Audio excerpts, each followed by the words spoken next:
TikTok မှာလေကိုတင်လိုက်တဲ့ဗီဒီယိုတွေကိုကိုတင်လိုက်တဲ့ contents တွေလုံးဝ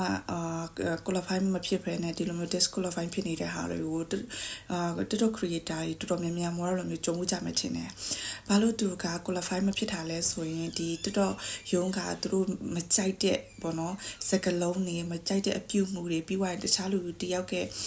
ဗီဒီယိုတွေကြီးတာတွေကြောင့်လို့ဒါ TikTok ရုံးကကို qualify မပေးတာဖြစ်တယ်။ဒီလိုမျိုးလဲဒါ creator တော်တော်များများကဒါကြုံတွေ့နေရတာပေါ့နော်ပြီးသွားရင်သူကဘာလဲဆိုတော့သူတို့ဒီလိုမျိုး qualify မပေးတော့ဘူးတခြားလူရဲ့ဗီဒီယိုတွေပါတယ်သူတို့မကြိုက်တဲ့အပြုမှုတွေစကားလုံးတွေပါတယ်ဆိုရင်သူတို့ကဘာလဲဆိုကိုယ့်ရဲ့ note တဲ့ကိုအကောင့်နဲ့ကိုသူတို့ကဒီ content ဝင်နေပို့ပေးတယ်သူတို့လုံးဝ approve မပေးဘူးပေါ့နော်ဒီဗီဒီယိုကိုအဲ့လိုဆိုတော့ဒီလိုမျိုးကိုနဲ့ဝန်နေပေးဖို့လာတယ်ကိုနဲ့ဝန်နေပေးဖို့ပြီးဆိုဘာလို့ဘာပထမဆုံးလောက်ရမှာလဲဆိုတော့ဒီစာအုပ်တေချာနားလဲအောင်ဖဲသူပို့ဖို့တဲ့အကြောင်းကဘာဖြစ်လို့ကိုကသူကကို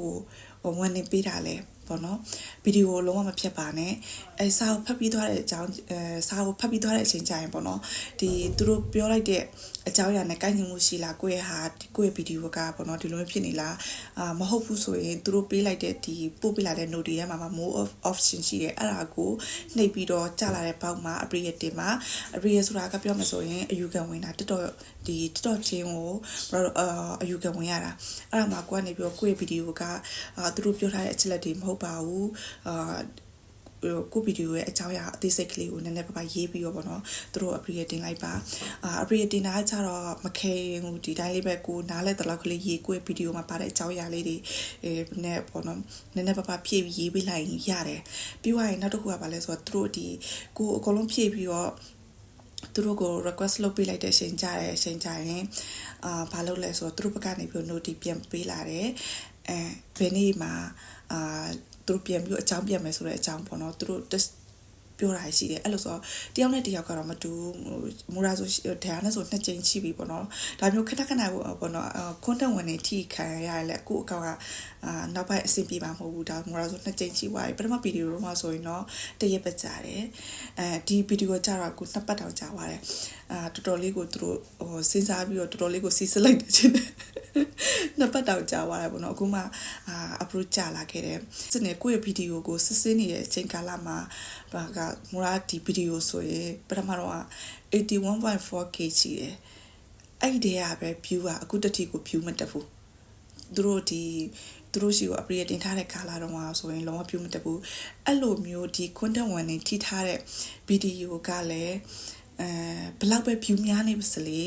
creator သမားတွေလုံးဝပတ်စံရမှာမဟုတ်ပါဘူးပတ်စံမိတ်ပေးပါဘူးသူတို့ကကိုကသူတို့ပေါ့နော် appear တင်ပထမဆုံး appear တင်မိကမှသူတို့ကကိုဟုတ်ပါတယ်ဒီဗီဒီယိုကအဆင်ပြေပါတယ်ဆိုပြီးတော့သူတို့ကကို approve ပေးတဲ့အချိန်ကြာမှကိုက income ရမှာဗီဒီယိုဆိုရင်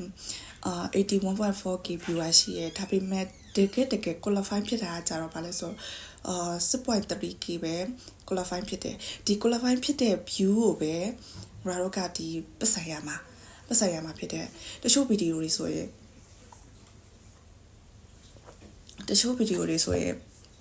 view တွေအများကြီးပဲတက်တယ်ဒါပေမဲ့ view တက်တိုင်းလဲပတ်စံရလားဆိုပတ်စံမရဘူးတော်တော်ဒါပေါ်တော့သူကဝင်ငွေအရင်နေတယ်တအားလို့ဆယ်လီတွေဆိုရင်တော့အနုပညာရှင်တွေပါတယ်ဆိုတော့ဒါသူတို့ဆိုတော့ဝင်ငွေကျန်းတာပေါ့နော်ဒါဘာလေးပဲတင်နေသူတို့ကအရင်ကပဲသူတို့က brand တိဆောက်ပြီးသားတူတွေဖြစ်တဲ့အတွက်သူတို့ငုတ်တုတ်ထိုင်နေတာမှာသူတို့က view တက်တယ်လူမျိုးဆိုတော့ဒါသူတို့လည်းရှင်းလို့မရဘူးပေါ့ငါတို့လိုလူမျိုးပေါက်စာလေးတွေအတွက်ကကြတော့တော်တော်ကြီးကိုရုန်းကန်ရတယ်တော်မှာဆိုရင်တော်တော်ကြီးကိုစူးစမ်းရတယ်view တက်တဲ့ဗီဒီယိုတိုင်းလဲလုံးဝ qualify မဖြစ်ပါဘူးငါဆိုရှေ့ဗီဒီယိုတွေတော့မှတော်တော်များကို view တွေရှိတယ်ဒါပေမဲ့ဝင်မရပါဘူး